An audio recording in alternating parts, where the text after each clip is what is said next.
Welcome to Unit 5, Properties and Attributes of Triangles, video skill number 30. I can apply inequalities to triangles.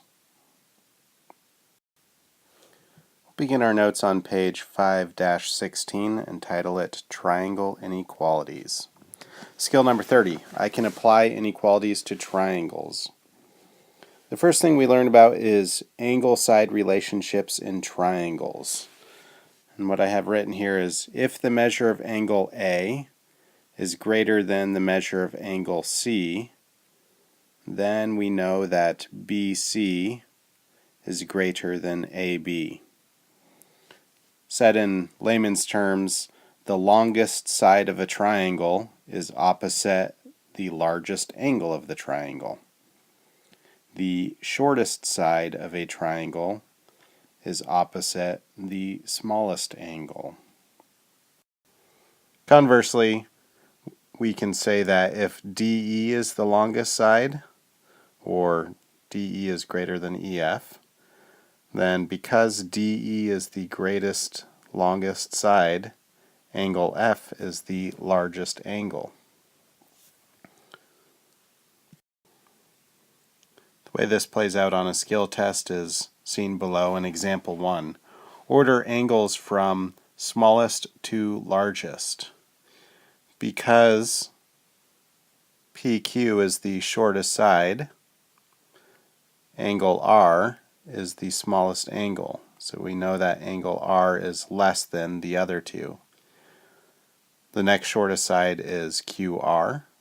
So angle P is the middle, in the middle.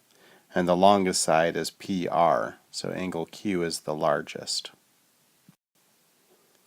Carrying on to page 5-17, we see the opposite, where we're given a triangle with the angle measurements. And we have angle T is 55 degrees, which is the smallest angle, so UV is the smallest side length. The largest angle is angle U at 65 degrees. So TV is the largest. Where students trip up on this on the skill test is generally going from largest to smallest, and in the last example we went smallest to largest. So it's not a matter of understanding the problem so much as it is a matter of following the directions that are asked. Next up we have the Triangle Inequality Theorem. This is a fold out, and if we open it up, we will get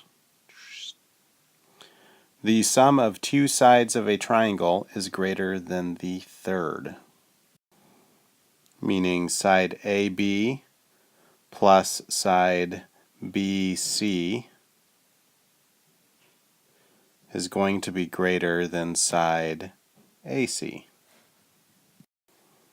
And this works if you pick any two sides, so you see that BC plus CA is also going to be greater than AB. Or finally, CA plus AB will be greater than BC. In example 3, we are told the lengths of two sides of a triangle are 10 and 15, and they want to find the range for the third side, the unknown side. So we can use the triangle inequality theorem and write three equations. We can say that 10 plus 15 is greater than x.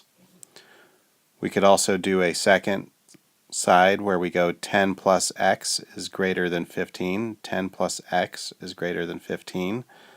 And then the third possible scenario is 15 plus x is greater than 10.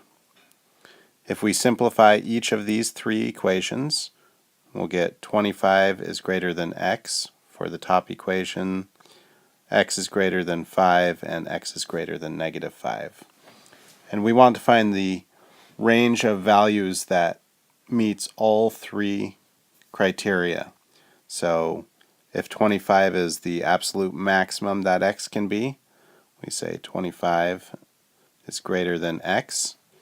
And then if the number has to be greater than negative 5 and greater than 5, then the only thing that satisfies both those is greater than 5. Moving on to page 05-18.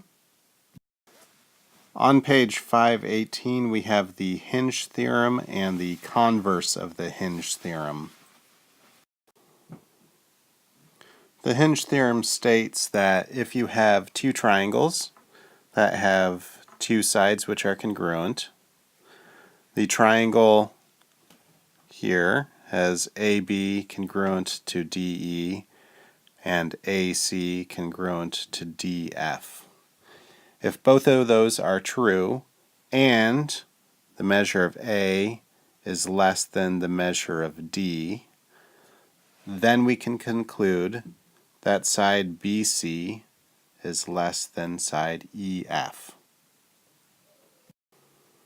This is more evident if I did a drawing for you. We'll say AB is the same length as DE, and AC is the same length as DF.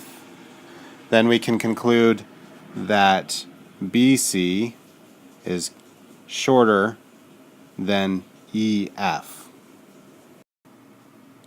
For the converse of the Hinge theorem, we can actually do the opposite. If AB is congruent to DE and AC is congruent to DF and BC is longer or greater than EF, then we can conclude that the measure of angle A is greater than the measure of angle D. Alright, let's see how this plays out in an example. Example 4.